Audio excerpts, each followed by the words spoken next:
નમસ્કાર. Evening પોસ્ટના digital platform પર હું શીતલ સવલિયા આપનું હાર્દિક સ્વાગત કરું છું. વીકલી એનાલિસિસ જોઈએ એ પહેલા શું તમે અમારી ચેનલને સબસ્ક્રાઇબ કરી છે?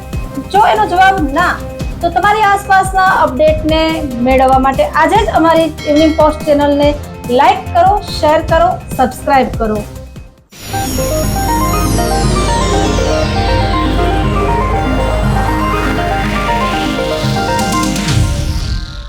નવનિયુક્ત સીપી બ્રિજેશ કુમાર ઝાની આગેવાની ટ્રાફિક ડીસીપી પૂજા યાદવે ભાજપા નેતાની કાર કરી ડિટેન. ચોકમાં હોબાળો થતા નેતાગીરીનો થયો ફજેતો. મિત્રો, રાજકોટના નવનિયુક્ત પોલીસ કમિશનર બ્રિજેશ કુમાર ઝા હવે એક્શનમાં આવી ગયા છે. શહેરભરમાં ટ્રાફિક ડિસિપ્લિન જળવાઈ રહે તે માટે ટ્રાફિક ડીસીપી પૂજા યાદવની નિગરાનીમાં ઠેર ઠેર ચેકિંગ કરવામાં આવી રહ્યું છે.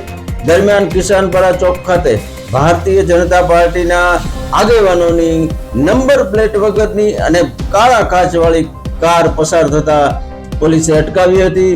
જો કે ભાજપના આગેવાનો જાણે કે કાયદો કિસ્સામાં હોય એ રીતે ટોળે વળીને ટ્રાફિક ડીસીપી પૂજા યાદવને ઘેરી વળ્યા હતા. પરંતુ કાયદો તમામ માટે એક સમાન છે એ બતાવીને પૂજા યાદવે એ ભાજપ આગેવાનની કાર ડિટેન કરી નાખી હતી. શહેરભરમાં ટ્રાફિક પોલીસની આ કામગીરીની સરાહના થઈ રહી છે. ભક્તિનગર પીઆઈ સરવૈયાની રાહબરીમાં ચેકિંગ. અતિ ઘોંઘાટભર્યા રિક્ષામાં ગીત વગાડનાર રિક્ષા ચાલક સામે ગુનો નોંધાયો. પોલીસ ધારે તો શું કરી શકે? એવું જ કંઈક ભક્તિનગર પીઆઈ સરવૈયાની માર્ગદર્શન હેઠળ જે કંઈ ચેકિંગ હાથ ધરવામાં આવ્યું હતું એમાં રિક્ષામાં ઘોંઘાટ ભર્યું જોર જોરથી ગીત વગાડનાર એક રિક્ષા ચાલકને અટકાવીને તેમની સામે દાખલારૂપ કાર્યવાહી કરી હતી. ગુનો દાખલ કરવામાં આવ્યો હતો. આના ઉપરથી એટલું સમજી શકાય કે કાયદો પડાવવા માટે જો પોલીસ મેદાનમાં ઉતરે તો ગમે તેવા ગાંઠિયા દાદા કે ગુનેગારો કે કોઈ પણ ચમરબંધી હોય એમની સામે પણ આકરું પગલું પોલીસ ભરીને દાખલો બેસાડી શકે છે. આટકોટના શૈક્ષણિક ધામમાં ભાજપ નેતાઓનું દુષ્કર્મ. રાજકોટની જાણીતી શાળાના રોમેન્ટિક સંચાલકનો ભાંડો ગમે ત્યારે ફૂટશે તેવી આશાએ જોર પકડ્યું. મિત્રો, શિક્ષણ સંસ્થાઓનું એક આગવું મહત્વ હોય છે.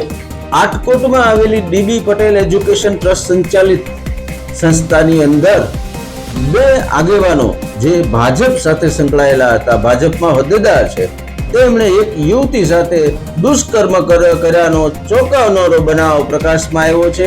પોલીસે ગુનો નોંધીને બંને આગેવાનોની ધરપકડના ચક્રો ગતિમાન કર્યા છે. દરમિયાન પૂર્વ સંચાલક અને ટ્રસ્ટી એવા એક વયોવૃદ્ધે પણ દવા પીને હોસ્પિટલમાં સારવાર હેઠળ છે. શિક્ષણ જગતની અંદર આ બનાવે ચકચાર જગાવી છે. દરમિયાન રાજકોટની એક સંસ્થાના રોમેન્ટિક સંચાલક જેને કહી શકાય એની સામે પણ આંગળી ચીંધવામાં બીજા બનાવમાં આવી રહી છે. જો કે એના ભાંડાફોડ ક્યારે થાય છે એ જોવાનું રહ્યું. ખાસ વારે જ્યારે આવા બનાવો શિક્ષણના ધામ સરસ્વતીના મંદિરમાં જ્યારે બની રહ્યા છે ત્યારે કુમારભાઈ, દીકરી સરસ્વતીના મંદિરમાં પણ કેટલી સુરક્ષિત? આ એક બહુ જ જેને કહી શકાય કે ગંભીર બાબત છે. દરેક શિક્ષકોએ, સંચાલકોએ અને વાલીઓએ વિચારવાનો સમય આવી ગયો છે કે પોતાનું બાળક શિક્ષણ સંસ્થાની અંદર સલામત છે કે કેમ તે જોવું જ પડશે અને ચકાસતું રહેવું પડશે. સૌરાષ્ટ્ર યુનિવર્સિટીના કરોડોની જમીનના ગફલા સામે કોંગ્રેસ આક્રમક. લાડાણીને કોણ લાડ લડાવે છે? ઉઠ્યા સવાલ. મનસુખ સાગઠિયાનો કાંડ હજી પણ રાજકોટનો કેડો મુકતો નથી. 500 કરોડથી વધુના જે બિલ્ડર લોબીનો વ્યવસાય છે એમાં મનસુખ સાગઠિયા ને પ્યાદુ બનાવીને અનેક એના આકાઓએ કરોડો રૂપિયા બનાવ્યા છે. એવા જ બનાવમાં સૌરાષ્ટ્ર યુનિવર્સિટીની કરોડોની જમીન પણ પધરાવી દેવાય હોય આ મામલે મ્યુનિસિપલ કમિશનરે તપાસ હાથ ધરી છે. દરમિયાન કોંગ્રેસ આક્રમક થઈ છે અને રૂપિયાની નોટો ઉછાળીને કોર્પોરેશનની અંદર દેખાવો કરવામાં આવ્યા છે. જો કે આ લાડણી નામના બિલ્ડર જે છે એને કોણ લાડ લડાવે છે અને એની પાછળ કોણ મોટું માથું છે એ તપાસ થાય તો અનેક નવા ફણગા પણ ફૂટે એમ છે. શાક માર્કેટ શોપિંગ સેન્ટર મામલે ધારાસભ્ય ઉદય કાનડગર પ્રજાના બેલી બન્યા. રાજકોટનું ધરોહર કહેવાય અને અતિ જૂનવાણી એવા શાક માર્કેટના એક શોપિંગ સેન્ટર જર્જરિત થઈ ગયું છે, હેરિટેજ ગણાય છે અને આની જાળવણી થાય, રાજકોટની યાદ જીવંત રહે એવા પ્રયાસો જ્યારે કોર્પોરેશને ડિમોલેશનની કે બંધ કરવાની નોટિસ માટેની જે કાર્યવાહી કરી ત્યારે યુવા ધારાસભ્ય ઉદય કાનગડ મેદાનમાં આવ્યા હતા અને કોર્પોરેશનમાં કમિશનરને રજૂઆત કરીને આનો સુખદ ઉકેલ આવે, રાજકોટની ધરોહર જેવું આ બિલ્ડિંગ જળવાઈ રહે એ માટે સરાહનીય પ્રયત્નો કરવામાં આવ્યા હતા. લોકમેળામાં સુરક્ષા મામલે કલેક્ટર જોશીએ કરી મીટિંગ, વહીવટતંત્ર રહેશે ખડે પગે. ટીઆરપી ગેમ ઝોન કાંડ બાદ શાળા, કોલેજો, ક્લાસીસ, હોસ્પિટલ સહિત દરેક કોમર્શિયલ જે કાંઈ બિલ્ડિંગો છે એમની સામે સુરક્ષાના તમામ પ્રયાસો કરવામાં આવી રહ્યા છે. ત્યારે લોકમેળામાં લાખોની મેદની એકઠી થવાની હોય, કલેક્ટર કોઈ પણ પ્રકારની જેને કહેવાય કે બાંધછોડ કરવા માંગતા નથી.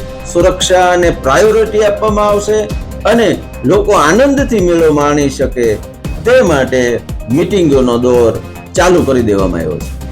પૂર્વ શહેર ભાજપ પ્રમુખ કમલેશ મીરાણીની ઓફિસના બાંધકામમાં નિયમોનો ઉલાળ્યો.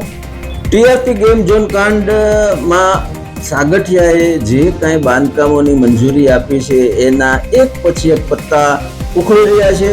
એવો જ કંઈક એક બનાવ પૂર્વ શહેર ભાજપ પ્રમુખ કમલેશ મીરાણીની જ્યાં ઓફિસ આવેલી છે એ બિલ્ડિંગમાં પણ માર્જિન મૂક્યા વગર મસ્ત મોટું બિલ્ડરે બાંધકામ ખડકી દીધું છે.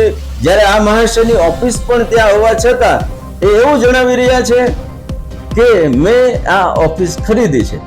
અરે ભાઈ, ખરીદી છે તો બાંધકામ રેગ્યુલર છે કે કેમ? તમે તો શહેરના અને કોર્પોરેશનના પદાધિકારી પણ રહી ચૂક્યા છો. કમલેશ મીરાણીની આ ઓફિસનો વિવાદ આગળ જતા અનેકના પત્તા ખોલશે એવું લાગી રહ્યું છે.